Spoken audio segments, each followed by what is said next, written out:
Chapter 4. She didn't know if it would be worse to freeze to death or to stay in the cabin and endure the presence of George Clark. Both would be slow and torturous, but at least she was most likely to survive if she stayed, or so she hoped. She slowly turned to face him and read his expression, but there was nothing except his handsome poker face that seemed to be watching her, judging her. Well, Brea had no desire to be judged by the high and mighty tabloid idol, but she was hungry, and she hadn't fully warmed up yet. The thought of going back out into the cold made her shiver. Involuntarily Brea removed her jacket, her eyes never leaving George's. He watched her closely, making her uncomfortable, but she wouldn't back down from his challenging stare. Moments passed, and as she realized that George wasn't going to back down either, Brea grew uncomfortable. There was something in his gaze that seemed, well, she wasn't sure exactly what it was, but she knew she didn't like it. She finally found her voice. "Would you mind if I called my family?" She folded her hands together awkwardly. "Go ahead, I suppose my home is yours for the evening. You know where the phone is." He waved her towards the kitchen nonchalantly. His cute dog put his head down on his thigh, and she resisted the urge to coo at the pooch. Brea felt relieved when she was out of his line of sight. His intensity was too much. No wonder the man was a billionaire. He probably scared the out of everyone negotiating against him. She snatched the phone off of the wall and slumped into a chair. Brea noticed something simmering on the stovetop and wondered where the chef was hiding. There was no way the man had actually prepared a meal on his own, or maybe the chef made it in advance and George just had to defrost and reheat it whenever and however it had been made. It sure smelled good. Her stomach growled, and she was tempted to sneak a bite, but she was in the kitchen to make a phone call. Nothing more. Her host might have implied that she should make herself at home, but that was no excuse for being a bad guest. "Brandy?" she asked, when her sister's familiar voice slurred a hello. Brandy spent more time with their parents than Brea did, and she had learned that the best way to deal with them was to have a glass of wine or five. "Brea," her sister exclaimed. "Wait, where are you?" "I'm stranded. Can you let Mom and Dad know that I'm not going to make it tonight?" Well, she hesitated for a moment. "I think they thought you were here already." Brea wasn't entirely surprised that her absence hadn't really been noticed. She rolled her eyes as she answered, "I got caught in the blizzard on Route 4 and ran my car off the road. Oh God. Are you okay?" At least someone back home cared about her. Had she told her parents, they'd have commented on her horrible driving, scolded her for not preparing better, and found a few more things to blame her for. Too, that was how it always went. "I'm fine, but my car is stuck in a ditch. I've called for a tow truck, but they won't send anyone out into this storm, so I have to wait for morning." She heard her mother's voice in the background, muffled and barely audible, asking who was on the phone. Brandy answered, and Brea cringed, waiting for the insults to begin. Brea heard a cruel laugh, and then her mother shouted, "No surprise there, that girl can't do anything right." Brandy interrupted her mother, but Brea had already heard enough to bring the tears burning to her eyes. She bit her lip and tried to hold back tears. She knew that she didn't have the highest paying, most respectable of jobs, but it was what she loved doing, and she only wished that her parents were more supportive of her. "Just please tell them that I'll be there tomorrow," she said solemnly. "Don't let her get to you. You know how she is." Brea didn't reply. "I'm drinking all of your eggnog then," Brandy said with forced lightheartedness that made Brea chuckle, and she found her voice again. "That's fine, Brandy, just tell them, please." "Okay, don't worry about it, I'll take care of them." So she paused for a moment. "I'm actually glad that you called so I could warn you. Mom has a surprise for you, but I'm not sure it's a very good one." "What do you mean? What kind of surprise?" Well, she kind of invited someone." Brea didn't respond, forcing her sister to continue. "She invited Eric." "What?" Brea shrieked into the phone, lowering her voice so George wouldn't be able to hear. "Why would she? How could she?" It wasn't that she didn't want Eric to be there, but she definitely didn't want her mother getting involved and trying to win Eric back for her. "I'm sorry, I didn't find out about it until I got here this morning, or I'd have given you a heads up." "It's okay, I guess it's a good thing that I have the rest of tonight to figure out what I'm going to say to him when I get there." There wasn't much of a silver lining to this, but at least there was something. She'd have enough time to formulate her plan of attack. Well, where should I tell them you are? Brea hesitated on what to say. She couldn't claim that she was with the one and only George Clark. She wasn't entirely sure that her sister would believe her anyway. I stopped at a house near where my car got stuck. A house as in a stranger's house? Brea smirked. George Clark wasn't exactly a stranger. Don't worry, I'm fine. She paused and lowered her voice. He's a gentleman. Oh, it's a he. Is it? Is he hot? What are you talking about? Brian knew her voice would give her away, but she had to try to keep her sister in the dark or risk a never-ending interrogation. It would be just like the movies if you ended up stranded at a hot guy's house on Christmas Eve. Right? Please tell me you're going to sit in front of the fire on a bearskin rug drinking cocktails with a haughty. Brea was reluctant to respond. She was a horrible liar, and if she said the guy she was staying with for the night wasn't hot, her sister would see right through her. And anyway, she didn't think George Clark was hiding out in this cabin in the middle of nowhere because he wanted everyone to know where he was. If he was interested in lying low, she wasn't going to blow his cover. He might not be the nicest guy, but he was literally giving her shelter from the storm. She didn't want her presence there to mess anything up for him.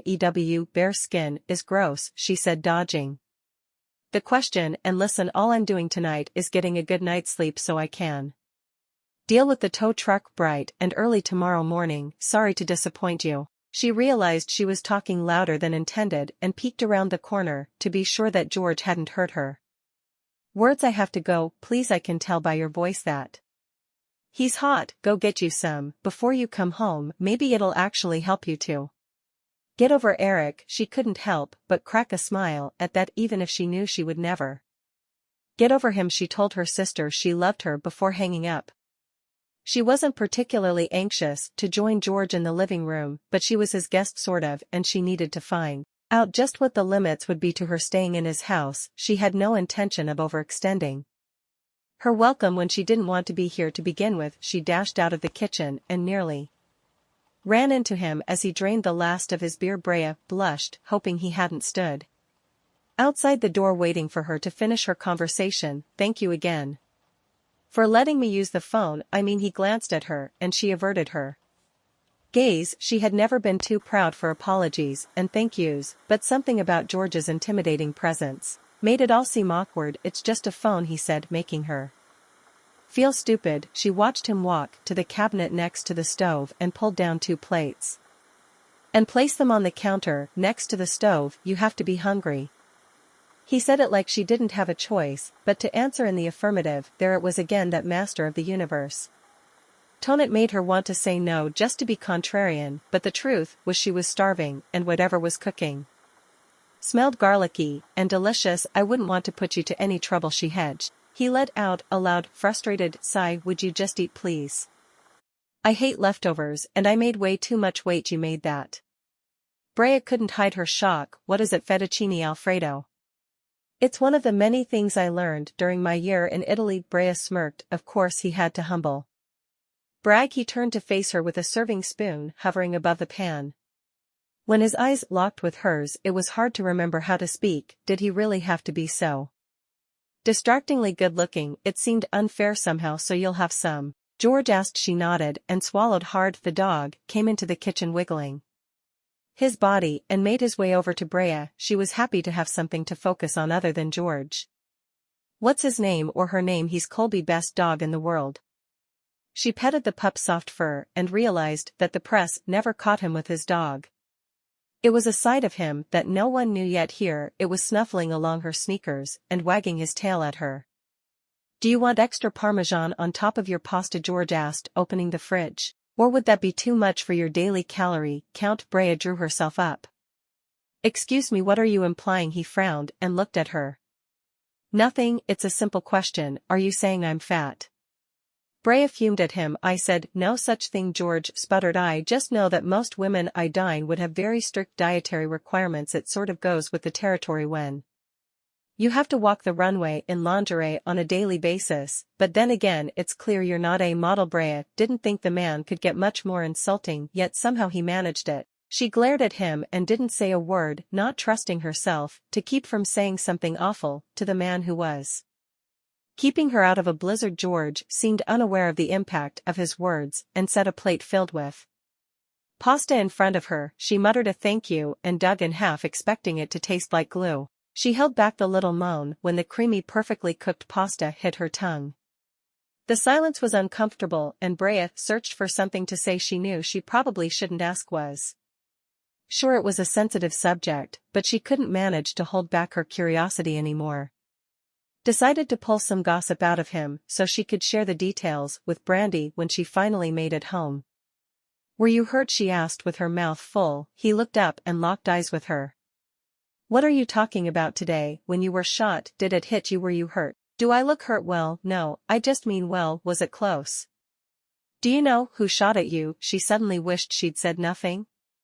Close. He laughed lightly and shook his head. No, and I have no idea who thought they would be good enough to pull something like that off, but they failed miserably at it. Are you just hiding out here until they find the shooter? Then hiding? What in the world makes you think I'm hiding? There is nothing and no one to hide from. He gestured around the room. This is one of my homes.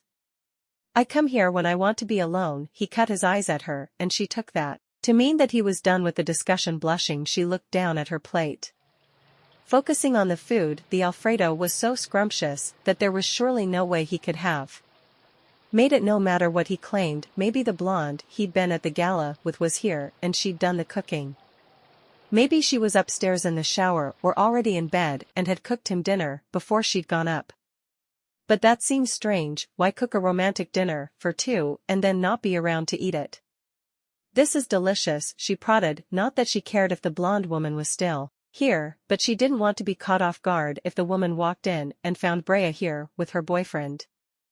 Thanks, he mumbled, without bothering to look up at her. So did you really make this, or did your personal chef fly in just long enough to whip it up and let you take the credit? She didn't mean to come off hostile, but his cold shoulder was getting old already. He dropped his fork and leaned back in his chair, an unamused quirk on his lips. Why do you think I lied about making it? She opened her mouth to respond and then quickly closed it. If she offended him, he might decide to kick her out in the cold after all. I guess I figured you wouldn't have time to cook. He raised his eyebrows, inquisitively so. She continued, I mean, you're a busy man, are you not? I only assumed that you wouldn't have the time, and you have the money too well to hire someone to do it for you. Right, so you assume that I don't cook or that I don't know how to cook. Brea fumbled over her words, and George stopped her before she could get anything out. It's rude to assume that you know someone based on the gossip about them. He paused. I just realized that I don't even know your name. Nelson, she softly answered. Brian Nelson. Okay, Ms. Nelson. Well, in my opinion, it's inappropriate to make assumptions about a person you don't know. I happen to enjoy cooking in my free time and have never had a chef on my personal staff, with the exception of when one is needed for an occasional banquet or party. Contrary to what you might believe, I happen to be a very self-sufficient individual. Prayer bristled. Yes, he was her host, and yes, she was dependent on his generosity for a place to stay tonight, but she didn't appreciate being condescended to. She got enough of that from her family. She wasn't about to put up with it from a spoiled billionaire. I appreciate your little lesson here, Mr. Clark, but I'm sure you've made your own assumptions about me, have you not? As for not knowing you, you've made a great deal of yourself and your personal life public knowledge. It's rather difficult to not know you when you put your life on the front page. Can you blame people for drawing conclusions? Oh really? Well, Ms. Nelson, what is it that you know of me? Then he crossed one ankle over the opposite knee and looked at her like she was the next course. She hadn't expected to have to explain herself and was caught off guard by the request. She looked away, flustered by his unwavering gaze. She racked her mind for something she really knew and was embarrassed to realize that most of her knowledge of him was based on gossip, suggestion, and innuendo. Some of it was probably true, but she couldn't say for sure what those things might be, and if she guessed and got it wrong, it would just give him another excuse to laugh at her. Better to back down. I'm sorry, I just never mind. She could feel his eyes on her, and after several uncomfortable moments she finally met his gaze. He had one eyebrow cocked upwards, his mouth turned down in a frown. Do yourself a favor and keep your thoughts to yourself from here on. I won't claim to be the most generous of hosts, but I promise that I'm far more generous than that storm will be to you. He motioned his head towards the front door before sliding out from the table. snatching up both plates and tossing them into the sink.